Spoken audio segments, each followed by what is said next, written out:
Welcome to the program. I'm Jeff Schechtman. Groucho Marx famously said upon resigning from the Friars Club that he would never want to belong to any club that would have him as a member. That line has been used since repeatedly by those that are afraid of not belonging. What better way to prevent being excluded than saying or convincing yourself that you don't want to join? However, the facts and our world today tell us something entirely different. Not only do we want to belong, but we want to belong to groups that are exactly like us. While tribalism may be built into our DNA, the added anxiety and fear of our culture and our world today put that tribalism on steroids. The tribalism enhanced by our high-speed 24/7 world accentuates fear and fear of the other.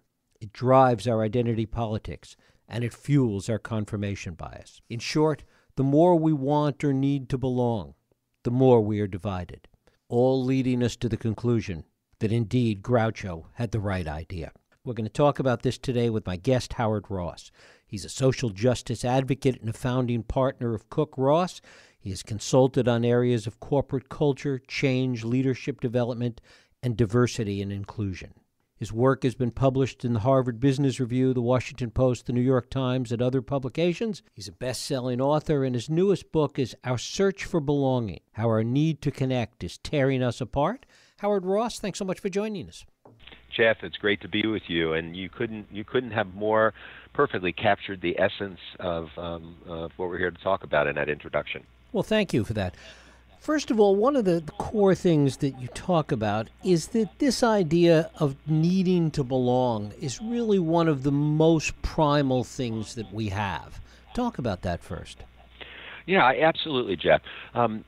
If you think about it, we come through evolution from a species that in the early stages of our development, and actually we could even argue for most of the human history, couldn't survive by ourselves. It was almost impossible to survive by ourselves. You had an occasional person who was the hermit who lived in the jungle, in the woods or something, who could do it. But for the most part, we needed others to survive. We needed others for protection, for mutual benefit, for hunting, for building homes, for all kinds of things. And it's actually built into our DNA to need to be with others.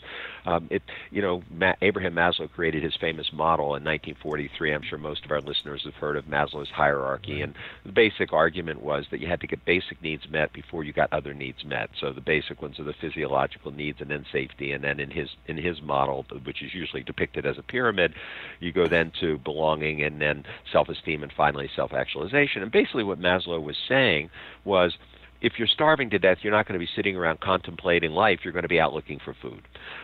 And that has been one of the foundational models of modern psychology for 75 years. Well, it now turns out through the neuro and cognitive science that we're looking at that we realize that Maslow may have been wrong, that belonging may in fact be our key human need.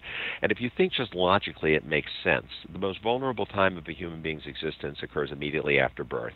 If we don't belong to somebody for the first few years of our lives, we literally will not survive. And so the first impression that we have as human beings is, I exist because you exist. And this carries on throughout our life, hence the impact of peer pressure, normative behavior, and all those kinds of things that we've seen so often in history. The other side of that, though, is this need we have for the new, this need for exploration, the need to find something or see something different. Talk about that as it rums up against this.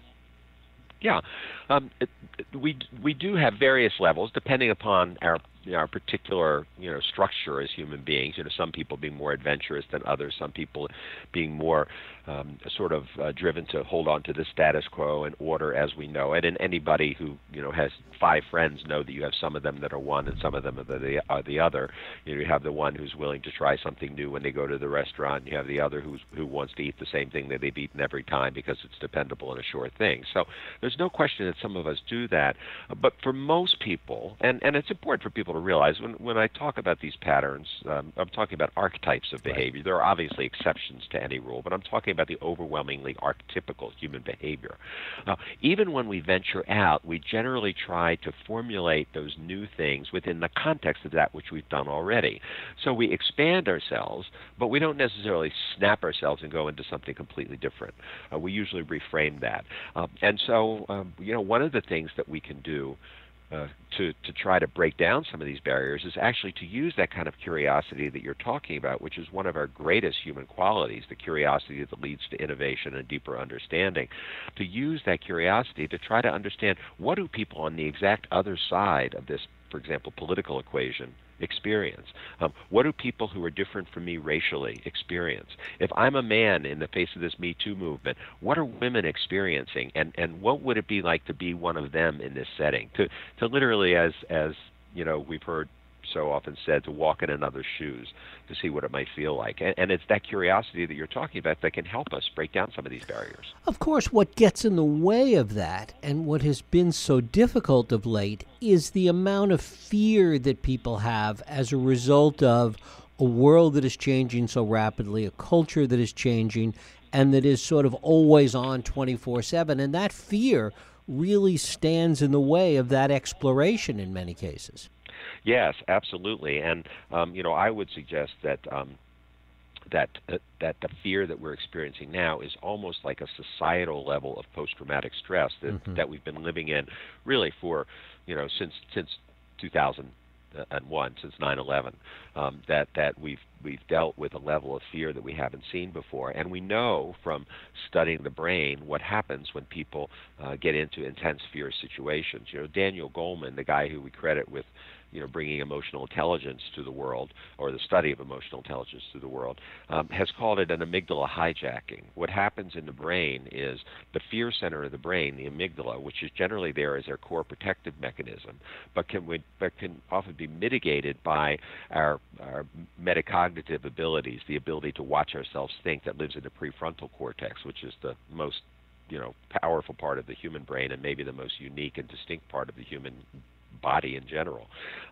Usually that fear is mitigated somewhat because that more conscious part of the brain says, I know you're feeling scared, but you're being a little excessive. We have that little inner conversation with ourselves. Mm-hmm. When the fear gets too intense, the amygdala takes over the system, and it's almost like the top gets blown off. The prefrontal area doesn't control anymore, and the fear leads the way. And that does one of three things to people usually. It leads to our reactive responses, fight, flight, or freeze, which most of us have experienced. It shows it could even occur as a release of chemicals in the body that some of us have felt at times when we're really panicky.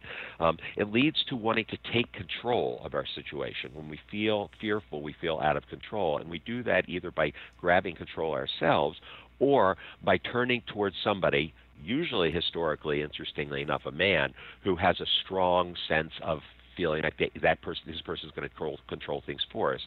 It's no accident or coincidence, for example, that in most cases in human history, when a fascist government is taken over, whether it was Hitler in Germany, Mussolini, the Taliban, that they all followed times when those societies were in tremendous disarray and upheaval. And somebody comes in and says, I can take care of you, I can make this right, I can make it good again. That person all of a sudden, okay, he's going to control the situation, will turn towards him. And the third is that we develop a sense that this is permanent, it's going to be like this forever, it's everywhere, and it's going to affect me personally. And those three things can lead to very reactive responses that are not always our healthiest or best responses. And what's different today, it seems, is that while those three things have existed before, they haven't existed in the framework of technology and social media that we have today, which takes all those things and really puts them on steroids. That's exactly right. You're exactly right, Jeff. I mean, in the old days, I don't know how old you are. I'm 67. I grew up in, during Vietnam War time and civil rights era and all that stuff. But we all watched the same basic news. We watched ABC, NBC, and CBS, and those stations were broadcasting to a broad audience. Couldn't afford to turn off half their audience by taking a strong political position. Not to mention the fact that we had different journalistic ethics in those days, and it was considered to be unethical for a journalist to take a strong point of view. It was just not what journalists did. Journalists were supposed to be above the fray, so to speak. Now, of course, we have this tremendously bifurcated system of news where we're each getting our information from different places and usually from an echo chamber. So if I watch MSNBC and you watch Fox News, if I have my Facebook feed of my friends and you have yours, if I have my Twitter feed of my friends and you have yours, and we unfriend or block those who disagree with us, and then my feed has in it the corresponding periodicals. If on the right, there might be the Drudge Report and Breitbart. On the left, it might be the HuffPost or Politico or something like that. We live in these consistently self-perpetuating echo chambers that make us more and more and more right and righteous about our point of view, and less willing and able to listen to the other perspective, even without disagreeing, just hearing it as another perspective. The other thing that is happening simultaneously is that we're seeing far less geographic, physical mobility than we used to see before, for a whole host of other reasons that we won't get into. But what it also does is it reinforces us living in places with people like us. Yeah, that's a really interesting dynamic that we've seen occur over the last 25 or 30 years, and that is that if people are seemingly almost self-segregating in terms of political enclaves. The Cook Political Report has done a study since 1992 of what they call the Whole Foods Cracker Barrel divide. Whole Foods markets, I'm sure most of our listeners know, generally tend to be in more liberal enclaves, and Cracker Barrel family restaurants tend to be in more conservative enclaves. It's not like I'm not suggesting that they choose those because of the politics. It just happens because of the demographics that they're going after that it plays out that way. And so what they've done is, since 1992, or beginning with the 92 election, they've tracked the difference between voting patterns, who in those counties voted Democratic versus Republican in the election results. And what they found was that in 1992, the gap was about 20% between those who voted for President Clinton in the markets, the corresponding markets. It's increased every single year, and in 2016, the gap was 54%. So what that means is you are probably, for the most part, living in an area where your neighbors agree with you, where you've got social media that agrees with you, where you're watching a TV station that agrees with you, where you're listening to a radio station that agrees with you. And pretty soon, again, that echo chamber effect gets more and more and more reinforced, because if I'm living with you, I may likely go to the same church with you. My kids go to the same school as you do. Our families hang out together. You know, this whole sense of building these communities around us that continue to repeat what we already believe. The other aspect of this that seems to be happening today, and it's interesting the degree to which this is baked into to everything we've been talking about, is that it is now not enough just to associate with people like you, but now there's the requirement to demonize the other. Talk about that. Yeah, Robert Putnam, who's a sociologist at Harvard, who a lot of people will know for his best-selling book, Bowling Alone, which he wrote back, I think it was around 2000, a really remarkable study of social capital, in the United States, and how that social capital has changed over the years. And he created this distinction between bonding and bridging, that we have certain relationships that we bond with, certain people, kinds of people who are kind of our people, if you will. For some people, it's family. For some people, it might be their religion. For some people, it might be a racial group that they're a part of, because there's a sense that whatever happens to other people in this group could happen to me. So there's that sense of a shared destiny there. And these bonded relationships are the sort of the bedrock relationships we have in our lives, and we tend to fall back on. We also have other relationships which are still extremely valuable, of groups that we bridge to, where we cross those boundaries and we form relationships across race, across gender, across religion, across ethnicity. And in order to have a healthy, full life, it generally works for us to have some of both. So we have some people who are like us and some people who are different from us. And that kind of diversity, we know, gives us a rounded view of life. We know in organizations it leads to higher productivity, more innovation, more creativity, and all these kinds of things. When people are fearful, the fear of the other becomes more preeminent, and so we have a tendency to slip back to our bonded identities and spend less time bridging. And that fear also leads us to self-justification, because we're in a protective mode. And so we're now in these increasingly bonded political identities, which in some cases are even superseding our family relationships. There were thousands of families who in the last couple of years canceled Thanksgiving dinner rather than be at the table with Uncle Ernie, who voted the other way than them. Now, we could say that that's kind of funny when we think about it, absurd when we think about it, but it's amazingly impactful and terribly sad when you think about the fact that our political views have superseded our family views. And of course, the other thing that happens in this case is that as soon as we brand a group as an other, a phenomenon that comes in place that's been called the outgroup homogeneity effect. It was originally discovered by some psychologists. And that is that when somebody is identified as an outgroup, it's much easier to see all people in that outgroup as the same. Therefore, they have similar characteristics. Therefore, stereotyping becomes easier. Dehumanization becomes easier. And the problem we have now is that we have a lot more bonding that is bonding against the other than it is bonding for something. Whether it's bonding against President Trump on the left or bonding against liberals on the right, it's still bonding against as opposed to bonding for, and that's where you get the kind of toxicity that we see happening in our culture. And that's also driven by fear. It's driven by the fear of change, the fear of losing, and the fear that you have to not only blame somebody else, but that you have to see yourself as better than somebody else.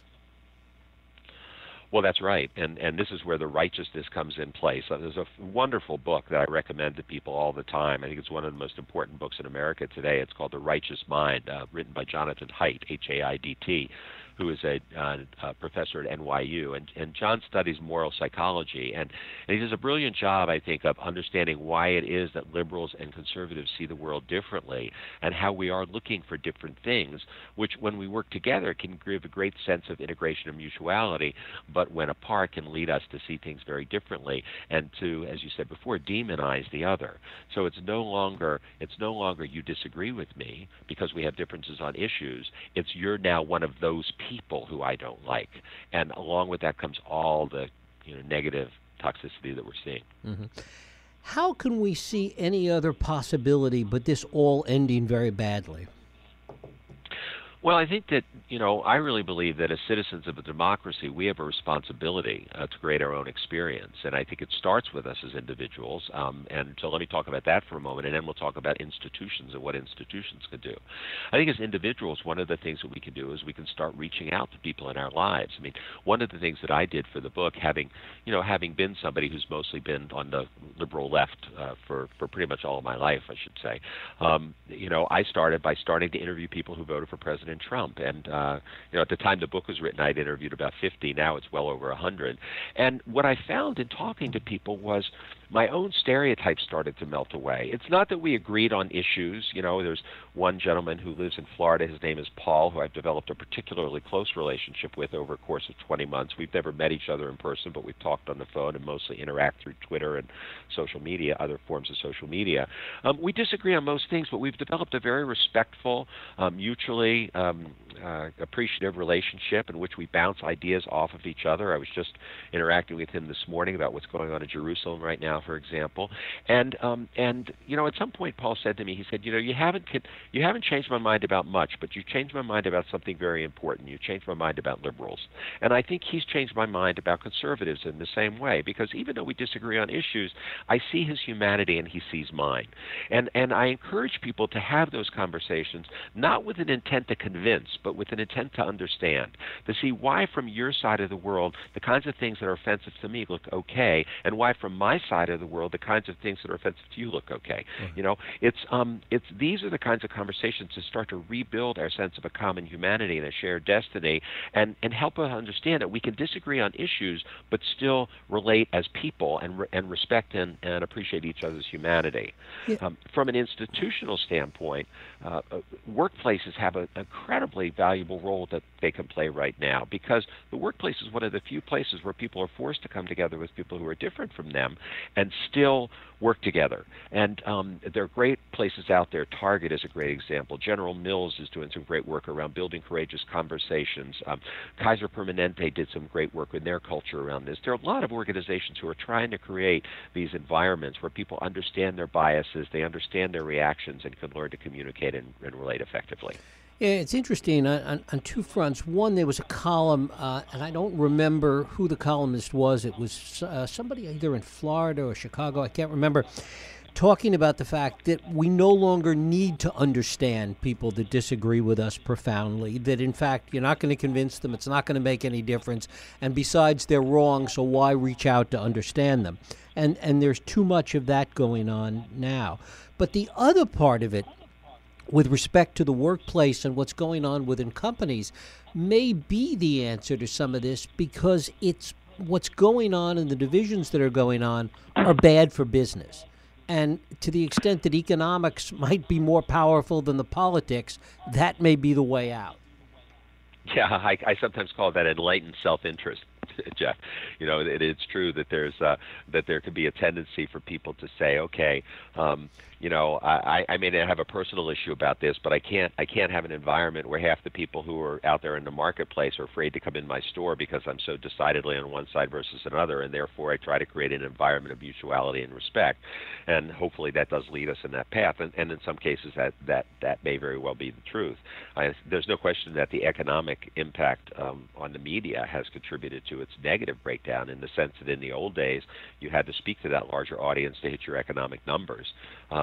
Nowadays, if you're a cable news station, you don't have to hit 100%. You can hit just a small segment, and as long as you feed red meat to that base and they keep watching you every night, whether you're, Rachel Maddow or Rush Limbaugh, or Sean Hannity or whoever, as long as you feed to your base, and they keep watching you, then you've hit your numbers and you've hit enough to stay on the air. And I may agree with Rachel more than I do Sean Hannity, but energetically, this notion of building my case and constantly reinforcing my case leads to this continued separation, polarization. To what extent do you see this getting worse, and what is it going to take, in your view, for it to bottom out? It's hard to say. I mean, I think it is worsening. I mean, there's no question that it continues to worsen at this point. I do think that there are some hopeful signs. There are groups of people that I have encountered both in my research and when I was, looking for the book, and also because of the book, people have reached out to me. And there are people who are doing things like, I know in Virginia, there's a dear friend of mine named Jan Canterbury who's working with an organization called Building Bridges in the state of Virginia, and they're going around and trying to get community dialogues going on between people who are different. There's a no labels movement, which you're probably familiar with, of politicians who are coming together and saying, let's get back to talking about issues and getting away from these liberal, conservative, Democrat, Republican labels. Instead, how do we deal with gun control? How do we deal with foreign policy, et cetera? There are people like the Tannenbaum Center who are doing great work cross-religious understanding to help people bring mutual respect for people of different religions. So it is hopeful that there are a lot of people there. And one of the things that I would hope is that people would start paying attention to some of these efforts more, and people in the media especially, of course, because that's how things get broadcast. But even on social media, that we can spread the word about these and to begin to work to do these individual breakthroughs in our personal lives and in our collective lives.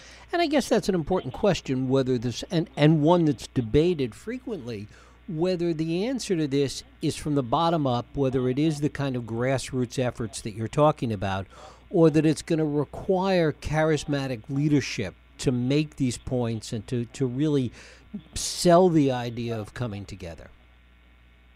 Yeah, I think charismatic leadership is great, and it's challenging when you have, a president who says things that are so obviously offensive to certain people, like, just saw him quoted yesterday or the day before in talking about people who were coming into the country illegally as not even human, that they were animals. That just doesn't help, and that's got nothing to do with the politics involved. It's got to do with our tonality. In the same sense, people on the left or Hillary Clinton's comment about the basket of deplorables and unredeemables. Similarly, it does nothing to serve our civility and our culture to talk about each other that way. And it's understandable that we get frustrated and angry with each other. Look, I've been sucked into this myself. As a matter of fact, the thing that really triggered the book was a couple of years ago when I started to realize how much I was being pulled into this us versus them narrative more than I ever had. And as somebody who had spent most of my life really being somebody who tried to listen to and understand the other point of view, I found myself in that same situation, and it began, the whole inquiry that led to this book started with me saying, what's going on with me that I'm like so reactive here? So I think we've got to stop and take a breath and say, is this communication really one that's going to create civility in our structure, or are we just being right? Or are we just doing this so that we can be right and make them wrong? Yeah, it's interesting because the civility is part of the discussion. The civility is part of what the division is about. It's sort of a little bit like the uncertainty principle that by measuring it, you don't really understand it because the measuring affects the outcome. So much of this is not about issues, or it's not about, who has guns and who doesn't, but it goes to the tonality that you're talking about, and it goes to the heart of the culture. Yep, that's exactly right. That's exactly right, and I think that we use each other's lack of civility to justify our own lack of civility. This is a little bit what happened with the Michelle Wolf appearance at the White House Correspondents' Dinner. Now, I think Michelle Wolf is funny, and I like her. I think she's a very bright young comedian, and when she's on Comedy Central at night, I can enjoy watching her and laughing, and in that context, it makes sense. But the White House Correspondents' Dinner has become now just some place where people put somebody on who rags other people, and of course there's then a counter reaction to it, and people say these were insulting comments, and the response to that is, well, how can you complain about these insulting comments when the president insults people every day? And then the response back to that, and we can hear how in our conversations it just continues to escalate more and more and more. The question is, who's going to say, wait, right, this escalation is the challenge in and of itself. But there was a time that people could do roasts of people, and comedians like Don Rickles people thought were funny. I mean, it's just gotten out of hand in so many respects. Well, and the other thing, though, we have to keep in mind is that things are situational. I mean, look, my wife and I have a great relationship. We've been together 27 years, and we still, fortunately, love each other very much. And yet there are times when our relationship has been more fragile than other times, when one of us was feeling insecure or sensitive about something, or one of us did something to hurt each other's feelings. That's not the time when I would tease her. If it was a fragile time in our relationship, I might be more careful about teasing her about something, or busting her about something, or she me for that matter. Whereas at another time when our relationship is rock solid and we're feeling really tight, we could say outrageous things to each other and both laugh at it and not have it be a big deal. I think we have to be sensitive to the fact that we're in a time where everybody's on a hair trigger, and the things that might have been acceptable at another time are not acceptable, or maybe not acceptable is not a way of putting it, because I don't want to make this sound like I'm suggesting we suppress people's freedom of speech. People could do whatever they want, but we do have to be responsible for the impact of our speaking, and at a time when people are so on hair triggers, that kind of speaking just leads to more and more and more of the same fear and hate. Right. But what it also does, it to the extent that it's repressed, it kind of defines deviancy downward in its own way. It defines downward what is and isn't acceptable. And there's an argument to be made about how permanent that becomes. Well, yeah, I mean, I could certainly understand that argument, but it's not historically well founded. I mean, history tells us that there are certain things we could talk more easily about it sometimes and less easily at other times. We go through phases in our careers, in our personal relationships, where we know that's true, that there's sometimes when people feel safer and more comfortable talking about certain things. I'm certainly not arguing for suppression. I'm a passionate free speech advocate on both sides. I'm no more comfortable with people suppressing people on the left because they don't like what they say, or people on the right, because I believe that free speech is one of the things that makes us most inherently American. But I do think that responsible speech is still important, and even though people have the right to say anything they want, they're still responsible for the impact of that speaking on other people. Mm-hmm. To what extent do you think that this is going to continue to play out in our politics? Well, I mean, I think one of the things that we're seeing is, among some people, is the railing against the inevitability of a changing America. Mm-hmm. Particularly racially. We know there's no question when we look at the demographics of our country that our country is shifting from being what was in the mid-1960s a 90% white country, or I guess 80% white country, to what now is more around 60 to 65%, and which will be less than 50%, some people say by as early as 2037, some people, 2040 or 45. And I think that there is, this does bring up fear when we talk about Make America Great Again. For a lot of people, what it really means is Make America White Again. I'm not saying, by the way, that all Trump voters feel that way. I'm just saying for some people that's the case, which is why you see white supremacists jumping onto that bandwagon. I think that one of the things that's really important for us to understand is that we have to separate the distinction between supporters and voters. You know, in the same sense as there were a lot of people who voted for Secretary Clinton who wouldn't necessarily characterize themselves as supporters of hers. In fact, in many cases, people have said, I held my nose and voted for her. There were similarly people on the Republican side who felt like they just couldn't vote for Secretary Clinton. Even though they didn't like President Trump, they voted for him anyway. In fact, when I asked the people who I interviewed, one of the questions I asked all of them was, did you vote more for him or against her? 56% of them said that they voted more against her than they voted for him. And so we've gotten to the place where in our election, and we knew this, of course, because statistically all the polls showed that these were the two most unpopular presidential candidates that we've ever had. And so we're, we think about that. We chose the person to run the most powerful country in the world based on the fact that we didn't like the other person rather than we liked him. I mean, that's kind of scary. We've got to get back to finding politicians who speak for things that are positive and for affirmation, bringing people together, and not that splits people apart. Or that tribalism just takes hold and, we wind up like the Sunnis and the Shias in the Middle East. And that's not a pretty picture. And I think that we have to recognize that, while it's been said, I think Dr. King said that the arc of history moves towards human freedom, and I think that's true. And over time, there's a great work that's being done recently by Steven Pinker. You may be familiar. Right. He's got a new book out called Enlightenment Now, in which he talks about how when we study virtually all patterns of human behavior, that they have steadily improved over the last 100 years, or last couple hundred years. And there's no question that this is the best time in human history to live on the planet relative to almost any measure of human performance. However, that doesn't mean that we're that the resilience of our country and our culture doesn't mean that it's a given. It doesn't mean that it can't fall apart. The United States of America is still a young country. We've only been around 250 years, and that's not very old for a country. You go to Europe, where countries have been around for more than 1,000 years in some cases. The notion that our country can inevitably sustain this I think that we can't be so arrogant as to think that's necessarily the case. And so we have to be very careful where this is leading us. Howard Ross, his book is Our Search for Belonging, How Our Need to Connect is Tearing Us Apart. Howard, I thank you so much for spending time with us. Jeff, it's been a real pleasure. Thank you. Thank you.